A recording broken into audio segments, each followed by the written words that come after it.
और मसीह यीशु में अब मैं आप सबकी सलामती चाहती हूँ और खुदावंद का शुक्र करते हैं कि आज फिर खुदावंद ने हमें ये मौका दिया कि हम उसकी हजूरी में आए और उसकी ज़िंदगी बख्श बातों को सीख सकें, उसके मुँह की बातों को, उसके कलाम को, जो कि हमारे लिए रूहानी खुराक है।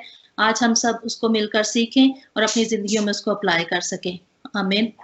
आज हम खुदावंद के कलाम पर गौर करेंगे, अपनी रहनुमाई के लिए कुछ बातें खुदा के कलाम में से सीखेंगे। आज हम खुदा के कलाम को इस तरह से सीखेंगे जैसा कि हम हमारी रोज़मर्रा ज़िंदगी में, हमारी रूटीन लाइफ में हमें ज़रूरत होती है कि जो हमारा दुश्मन इब्लीस है, वो हमें तरह-तरह से आज़माता है। हर रोज़ इब्लीस का ये टारगेट होता है कि वो हमें आज़माए, हमारी रूटीन लाइफ में, हमारे घरों में, हमारा जो वर्क प्लेस है वहाँ पर। तो आज हम खुदावंद के कलाम में से सीखेंगे कि किस तरह से जब दुश्मन इब्लीस हमें आज़माता है, तो हम खुदावंद के कलाम में से किस तरह अपने आप को मजबूत कर सकते हैं, किस तरह हम उस आज़माइश पर गालिब आ सकते हैं या किस तरह हम इब्लीस का मुकाबला कर सकते हैं। आमीन। तो आज हम इसके लिए खुदावंद के कलाम में से एक रेफरेंस देखेंगे, हवाला देखेंगे। याकूब का आम खत, खुदावंद के कलाम को हम खोलेंगे। याकूब का आम खत, उसका 4 बाब है और उसकी 7 आयत में खुदावंद के कलाम में लिखा है, बस खुदा के ताबे हो जाओ और इब्लीस का मुकाबला करो तो वो तुमसे भाग जाएगा। खुदावंद के कलाम का पढ़ा जाना और सुना जाना हम सब के लिए बाइस बरकत हो। आमीन। यहाँ पर खुदावंद का बंदा लिखता है कि खुदा के ताबे हो जाओ और इब्लीस का मुकाबला करो तो वो तुमसे भाग जाएगा। खुदा बाप जो है हमारा आसमानी बाप है और हमने अपनी जिंदगियों को उसके सामने सबमिट करना है। हमने अपने आप को खुदावंद की हुजूरी में पेश कर देना है, उसकी हुजूरी में झुक जाना है, ताकि हम जो है खुदावंद की हुजूरी में ठहरे रहें, कायम रहें उसकी हुजूरी में। जब हम अपनी जिंदगियों में खुदावंद को पहला दर्जा देते हैं, जब हम उसके ताबे हो जाते हैं, जब हम ये अपनी आंखें जो हैं, अपना तवक्कुल जो है अपने खुदा पर लगा देते हैं और हम पूरे ट्रस्ट के साथ खुदावंद को अपना जो है वो आसमानी बाप मानते हैं, तो इसका मतलब है कि हम अपनी जिंदगियों को खुदा के ताबे कर देते हैं, क्योंकि हम अपने आप पर भरोसा नहीं करते, हम अपनी अक्ल पर भरोसा नहीं करते, बल्कि हम यही समझते हैं कि खुदावंद जो है, जो कादिर मुतलक खुदा है, वही हमारे लिए सब कुछ करेगा। तो इसका मतलब है कि हम खुदा के ताबे हो जाते हैं। जब हम खुदा के ताबे होते हैं, तो फिर आगे इस वर्ष का जो हिस्सा है वो हमें ये सिखाता है कि जब हम खुदा के ताबे हो जाएं, तो फिर हमें इब्लीस का मुकाबला करना है। इब्लीस का मुकाबला करने के लिए हम इस बात को पहले समझें कि जो जंग हमारी इब्लीस के साथ है, वो किस तरह की जंग है। तो हम सब जानते हैं कि जब हम इब्लीस के साथ जंग करते हैं और हम में से हर एक जो है और हर वक्त हम में से हर एक जो बहन भाई है वो हालते जंग में है। और ये जो जंग है ये एक स्पिरिचुअल वॉरफेयर है, ये एक स्पिरिचुअल रूहानी जंग है। और ये जंग जब हम इब्लीस के खिलाफ लड़ते हैं तो ये हमें स्पिरिचुअल तरीकों से लड़नी पड़ती है। जो रूहानी जंग है, जो जंग इब्लीस के खिलाफ है, ये जंग जो है वो हमें रूहानी जंग के तौर पर हम लड़ते हैं। और ये रूहानी जंग जो है ये उन फौजों के खिलाफ है, उन रूहानी फौजों के खिलाफ है जो आसमानी मकामों में रहती हैं। और ये हमारी जंग इब्लीस के साथ हर वक्त और हर रोज होती है और हमें इस जंग को लड़ने के लिए भी खुदा का कलाम गाइड करता है। और जब हम रूहानी जंग को लड़ने की बात करते हैं, तो यहाँ पर खुदावंद के कलाम में जब हम इफ्सियों की किताब को पढ़ते हैं, इफ्सियों का 6 बाब जब हम पढ़ते हैं, तो वहाँ पर हमें रूहानी हथियारों का ज़िक्र मिलता है। वहाँ पर पौलुस रसूल जो है वो 5 रूहानी हथियारों का ज़िक्र करते हैं। और जब भी हम इब्लीस का मुकाबला करते हैं, तो हमें रूहानी तौर पर ये जंग लड़नी है। और जब हम रूहानी जंग लड़ते हैं, तो फिर जंग के लिए जो हथियार उसमें इस्तेमाल हो रहे हैं, वो भी रूहानी हथियार हैं और हमें उन रूहानी हथियारों का इस्तेमाल करना है इब्लीस का मुकाबला करने के लिए। और जब हम इब्लीस का मुकाबला करते हैं, तो फिर क्या होता है कि हम उस पे गालिब आते हैं। और जब हम इब्लीस पर गालिब आ जाते हैं, तो फिर इब्लीस इस बात को समझ जाता है कि ये खुदा के लोग हैं, ये यीशु के खून खरीदे हुए लोग हैं। जिस तरह यीशु इब्लीस पर गालिब आया, ये भी जो है ये मेरे ऊपर गालिब आते हैं, तो इसलिए फिर वो हमारे सामने ठहर नहीं सकता, बल्कि वो भाग जाता है। लेकिन हमें इस जंग के लिए सबसे पहले अपने आप को खुदा के ताबे करना है, फिर हमने उसका इब्लीस दुश्मन का मुकाबला करना है और फिर ही वो हमसे भागेगा। इसके लिए हम खुदावन के कलाम में से कुछ एग्जाम्पल्स भी देखेंगे आज। हम दो तरह की इसमें जो बातें हैं वो सीखेंगे कि एक ऐसी जो वाकया है वो भी देखेंगे जहां पर इब्लीस जो था उसने इंसान को जब आजमाया तो इंसान उसकी उन चालाकियों को समझ ना सका, बल्कि उसमें फंस गया और वो खुदा की हजूरी से निकल गया। ये जी मैं बात कर रही हूँ यहाँ पर आदम और हवा के बारे में। जब हम पैदाइश की किताब को पढ़ते हैं तो वहां पर जो पहला आदम था उसके बारे में हम जब पढ़ते हैं तो अबलीस ने एक चालाकी इस्तेमाल की, एक ऐसा हथियार अपना इस्तेमाल किया कि उसने पहले आदम को और जो हवा थी उसको उसने आजमाया। और उसने वहां पर इन दोनों को हवा से उसने पूछा कि क्या खुदा ने तुम्हें वाकई किसी फल खाने का मना किया है? हवा से उसने आके क्वेश्चन किया।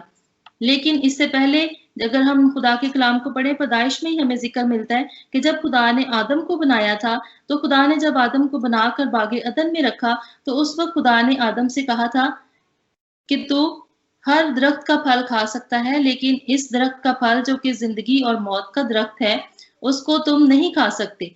लेकिन जिस दिन तुमने इस दरख्त के फल को खाया उस दिन तुम मर जाओगे। ये खुदा पहले से आदम के साथ कलाम कर चुका था और आदम इस बात को जानता था, और बेशक आदम ने अपनी बीवी को भी बताया होगा इसके बारे में।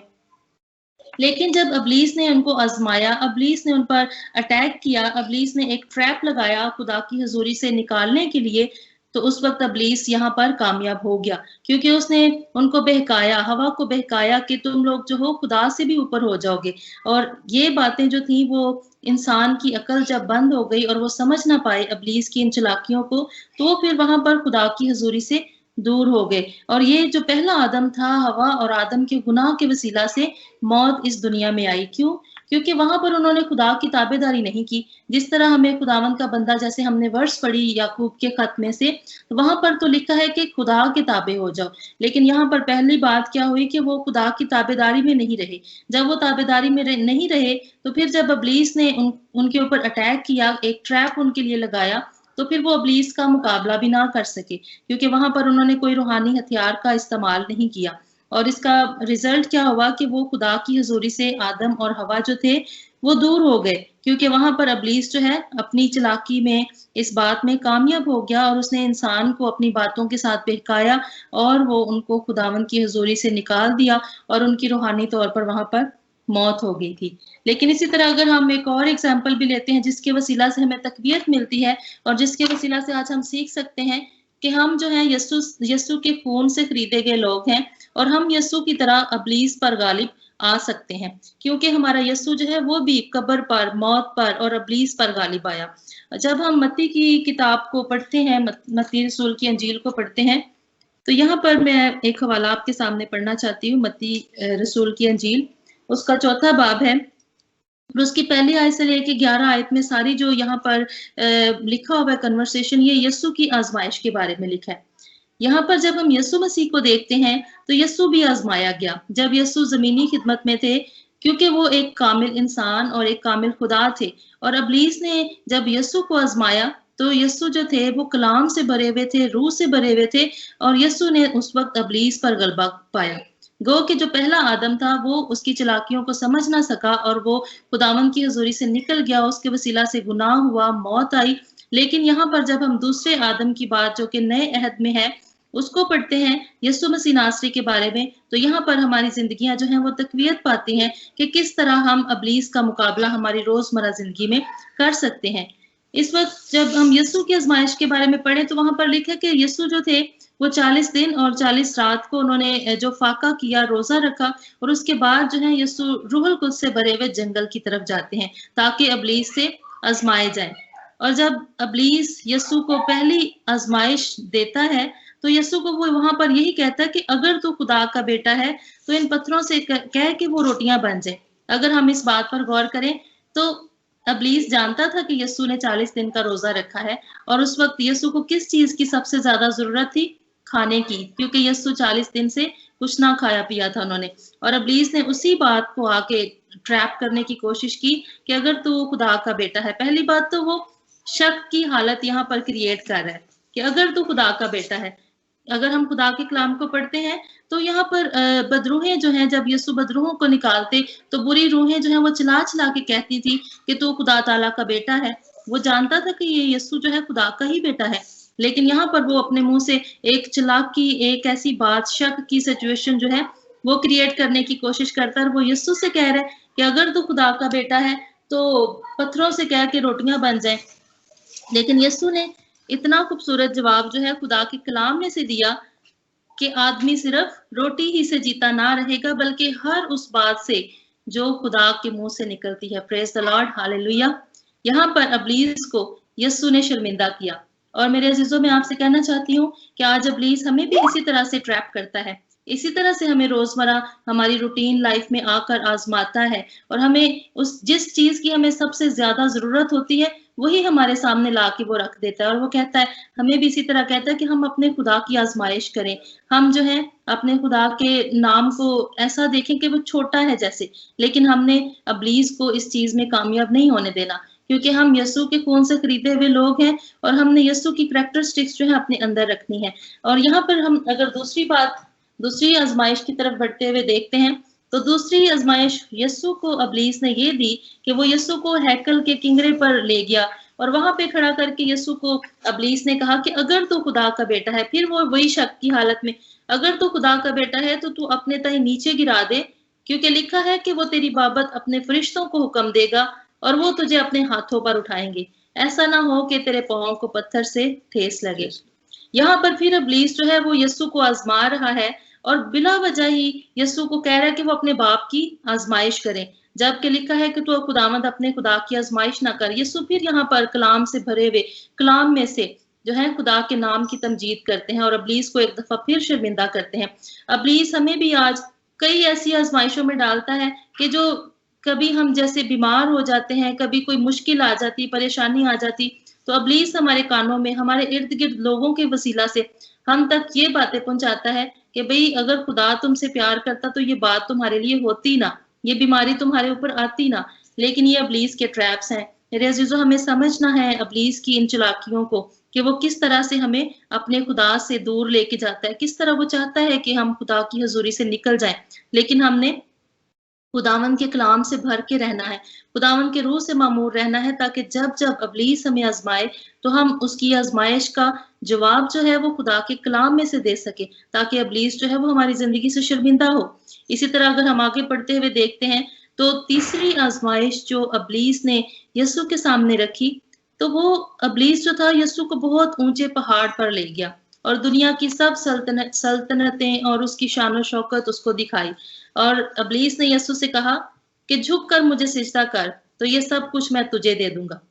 ये अब्लीस का एक बहुत ही कॉमन हथियार समझ लें, इसको कॉमन ट्रैप समझ लें कि वो दौलत के वसीला से हमारी आजमाइश करता है और वो चाहता है कि वो हमें बड़ी बड़ी चीजें भी दे सकता है, लेकिन वो सिजदों का भूखा है और वो चाहता है कि लोग उसे सिजदा करें। लेकिन हम जानते हैं कि सिजदा सिर्फ एक ही नाम को वाजिब है, क्योंकि खुदावंद के कलाम में लिखा है कि तू सिर्फ और सिर्फ खुदावंद अपने खुदा के नाम को सिजदा कर, और सिर्फ वही बादशाहों का बादशाह और खुदावंदों का खुदा है, और सारे सिजदे जो हैं वो हमारे खुदावंद के लिए हैं। और अब्लीस जो है वो चाहता है कि वो यीशु की तरह उसको लोग सिजदा करें, लेकिन वो झूठा है और वो झूठी बातें बोलकर, झूठी चीजें देकर लोगों से प्रेज लेना चाहता है, लोगों से सिजदे लेना चाहता है, खुदा की कलीसिया से सिजदे लेना चाहता है।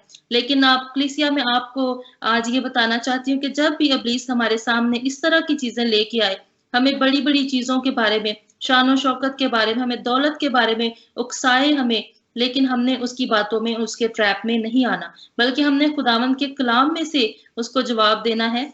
जिस तरह यीशु ने शैतान को जवाब दिया कि आए शैतान मुझसे दूर हो जा, क्योंकि खुदा के कलाम में लिखा है कि तू खुदावंद अपने खुदा को ही सिजदा कर और सिर्फ उसी की इबादत कर। Praise the Lord, hallelujah. जिस तरह यीशु ने अब्लीस को शर्मिंदा किया कि सिजदे सिर्फ यीशु के नाम को, खुदा बाप के नाम को ही वाजिब है, और खुदावंद का कलाम हमें सिखाता है कि हमने सिर्फ अपने खुदावंद की इबादत करनी है। और जब यीशु ने उसको ये जवाब दिया, तब लिखा है खुदावंद के कलाम में कि अब्लीस उसके पास से चला गया और खुदावंद के फरिश्ते आकर यीशु की खिदमत करने लगे। हालेलुया। आज अगर हम अपनी जिंदगी को अब इस जगह पे रखते हैं कि जब जब हम आजमाए जाते हैं तो हमने खुदावंद के कलाम में से अब्लीस को शर्मिंदा करना है। गो वो हमें ये बताए कि हमारे अंदर कितनी कमजोरियां हैं, हमारे अंदर कितनी बीमारियां हैं, हम किस तरह के हालात में रह रहे हैं, हमारे पास जॉब नहीं है, हमारे बच्चे बीमार हैं, लेकिन हमने खुदावंद के कलाम में से उसको जवाब देना है कि हमारे खुदावंद का जो नाम है वो सब नामों से आला है और वो सब चीजों को कंट्रोल करने की कुदरत रखता है। वो कादिर मुतलिक है, वो हमें जिस भी हालात में रखे हम फिर भी उसी को सिजदा करेंगे। और जैसे कि पौलुस रसूल कहता है, जब इब्लीस आपको आपकी कमजोरियों के बारे में रिमाइंड करवाता है तो इब्लीस को ये जवाब देना है कि पौलुस रसूल जिस तरह खुदावंद के कलाम में लिखता है कि हमारी कमजोरियों में ही हमारे खुदा का जोर पूरा होता है। हालेलुया। खुदावंद का कलाम कहते हैं कि कमजोर कहे कि मैं जोरावर हूँ। हमने इब्लीस को बताना है कि हम जो ताकत वो हमें देता है उसमें हम सब कुछ कर सकते हैं। हमारा खुदा जो है वो जोरावर है। और जब भी जिस तरह की मुसीबत हो, जिस तरह की आजमाइश इब्लीस लेके आए, हमने उसी आजमाइश के मुताबिक खुदा के कलाम में से उसको जो है वो जवाब देना है, ताकि इब्लीस जो है वो जिस तरह यीशु ने उसको हराया, जिस तरह यीशु गालिब आया, उस तरह हमने भी यीशु की तरह गालिब आना है।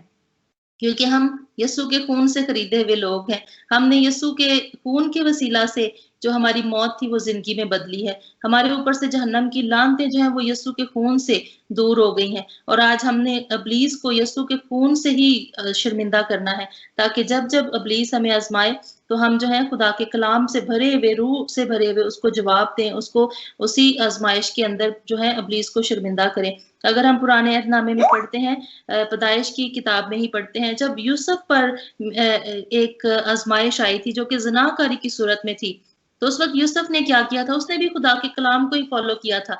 जिस तरह खुदा के कलाम में लिखा है कि हरामकारी के गुनाह से भागो। जब यूसुफ के ऊपर ये गुनाह आया, जब उसके सामने हरामकारी का, ज़िनाकारी का ये गुनाह आया, आजमाइश उसके सामने आई एक औरत के वसीला से, तो यूसुफ ने क्या किया कि वो वहां से भाग गया था। उसने खुदा के कलाम को फॉलो किया। आज भी जब हमारे सामने इस तरह के गुनाह आते हैं, इस तरह से इब्लीस हमारे सामने आजमाइश लेके आता है ज़िनाकारी की सूरत में, बदकारी की सूरत में, तो हमने ऐसे गुनाहों के सामने, ऐसी आजमाइशों के सामने खड़ा नहीं रहना, बल्कि हमने वहां पर भाग जाना है, ताकि इब्लीस हम पे गालिब ना आने पाए, बल्कि हम इब्लीस पर गालिब आए। क्योंकि खुदा ने हमें जो है गलबा बख्शा है, उसने हमें अपने खून के वसीला से गलबा बख्शा है। और अगर हम इब्लीस पर गालिब आएंगे और आते रहेंगे, तो फिर हम खुदावंद के उस वादा को याद करें कि उसने कहा कि जो आखिर तक गालिब आएगा वो जिंदगी का ताज पाएगा। आमीन। खुदावंद की शुक्रगुजारी हो। और हमने अपने अपने उस ताज को देखते हुए उसकी तरफ हमने भागना है, उसकी तरफ दौड़ते जाना है, ताकि हम इब्लीस की आजमाइशों में ना फंसे, बल्कि खुदा के ताबे हो जाएं और इब्लीस का मुकाबला करें, ताकि वो हमसे भाग जाए। जैसे कि हमने शुरू में अपनी वर्स पढ़ी थी याकूब के आम खत में से कि बस खुदा के ताबे हो जाओ। जिस तरह यीशु इस जमीन पर थे और उन्होंने यीशु ने अपने बाप के ताबे रहकर जिंदगी गुजारी। यीशु हर बात में अपने बाप को जो है वो आगे रखते थे, उन्हें पहला दर्जा देते थे और अपने बाप की तरफ हमेशा देखते और उनकी मर्जी को पूरा करते थे। और जब यीशु खुदा बाप के ताबे रहे और जब इब्लीस ने उन्हें आजमाया, तो यीशु मसीह ने वो हथियार सारे इस्तेमाल किए। उन 5 हथियारों में से एक हथियार जो है वो रूह का है, रूह की तलवार। रूह की तलवार यानी खुदावंद का कलाम। तो जब हम खुदावंद का कलाम अपने हाथ में ले लेते हैं, जब हम खुदावंद के कलाम से भर जाते हैं, रूह की तलवार को हम इस्तेमाल करते हैं, तो फिर इब्लीस जो है वो भले जितने मर्जी पहाड़ हमारे सामने आजमाइशों के खड़े करे, लेकिन हम रूह की तलवार से उन सब चीजों को काट सकते हैं। हालेलुया। तो हमने इब्लीस का मुकाबला करना है रूहानी हथियारों के साथ, जिस तरह यीशु मसीह नासरी ने खुदा के कलाम से, रूहुल कुद्स से मामूर होकर इब्लीस को शर्मिंदा किया, इसी तरह हमने भी आज उसको अपनी जिंदगियों से शर्मिंदा करना है। हमने खुदा बाप के ताबे रहना है, इब्लीस का मुकाबला करना है। और जब हम खुदा के ताबे रहते हुए उसका मुकाबला करेंगे तो इब्लीस जो है वो भाग जाएगा, वो हमारी जिंदगी में ठहर नहीं सकता। चाहे वो किसी किस्म की आजमाइश की सूरत में आए, बीमारी की सूरत में आए, बुरे हालात की सूरत में आए, कैसी भी सूरत में आए, ज़िनाकारी की सूरत में आए, लेकिन अगर हम खुदा के ताबे हैं, अगर हम खुदा के कलाम से भरे हुए हैं, अगर हम जानते हैं कि हमने रूहानी हथियारों का इस्तेमाल कैसे करना है, तो फिर इब्लीस जो है वो हमारी जिंदगी से बेशक हारा हुआ है। अभी से हम इस कलाम को अपनी जिंदगियों के लिए क्लेम करते हैं कि ये हमारी जिंदगियों में पूरा हो और हम हर किस्म की आजमाइश पर यीशु मसीह नासरी के नाम से गालिब आने वाले हों और जिंदगी के ताज को हासिल करने वाले हों। यीशु मसीह के नाम में मैं आप सबके लिए दुआ करती हूँ कि सबके लिए कलाम जो है खुदावंद का हमारी जिंदगियों में पूरा हो और हम सब के लिए ये कलाम जो है बाइस बरकत हो। आमीन।